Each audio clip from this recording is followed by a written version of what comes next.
Bonjour et bienvenue à Minute de Communion. Aujourd'hui, je souhaite avec vous commencer cette série que j'ai intitulée Les bienfaits de l'onction. Quand une personne est ointe de Dieu, il y a des choses qui se passent dans sa vie, il y a des choses qui se passent dans son ministère.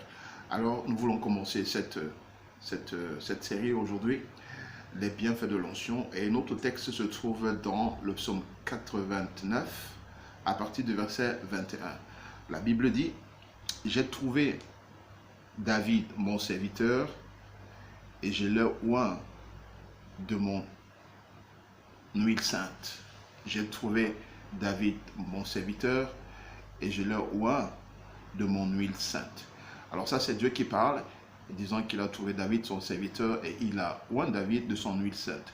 La suite du passage nous indique donc ce qui se passe dans la vie de David, parce que Dieu l'a oint. Et la première chose qui se passe, verset 22 dit: « Ma main le soutiendra et mon bras le fortifiera. » Lorsqu'une personne est ointe, cette personne devient comme inébranlable.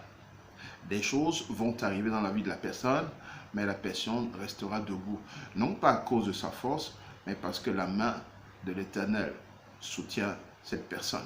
Les difficultés arrivent, les vents arrivent, les tempêtes sont là, mais cette personne est inébranlable. Pourquoi? Parce que la main de l'Éternel soutient cette personne, et la main de l'Éternel soutient la personne parce que la personne est ointe. Secondement, il dit que son bras le fortifiera. Une personne ointe par Dieu, ce qu'elle entreprend marche. Quand une personne est ointe, ce qu'elle fait lui réussit. Pourquoi? Parce que le bras de l'Éternel est là pour l'amener au succès, pour l'amener à l'accomplissement. Bon, voilà l'une des choses qui se passe lorsque une personne est ointe. Cette personne devient comme inébranlable, les situations vont arriver, mais elle restera toujours debout parce que la main de l'Éternel est là pour soutenir, et le bras de l'Éternel fortifie cette personne, en ce sens que cette personne agit, ce qu'elle fait, ce qu'elle entreprend, lui réussit.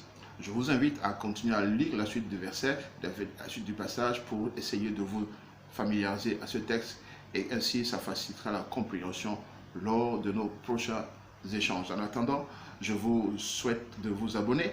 Je vous demande de vous abonner et surtout de partager avec d'autres personnes. Il y a tellement d'enfants de Dieu qui ont envie de se sentir encouragés, bénis. Aidez-moi à transmettre le message. Que le Seigneur vous bénisse et à bientôt.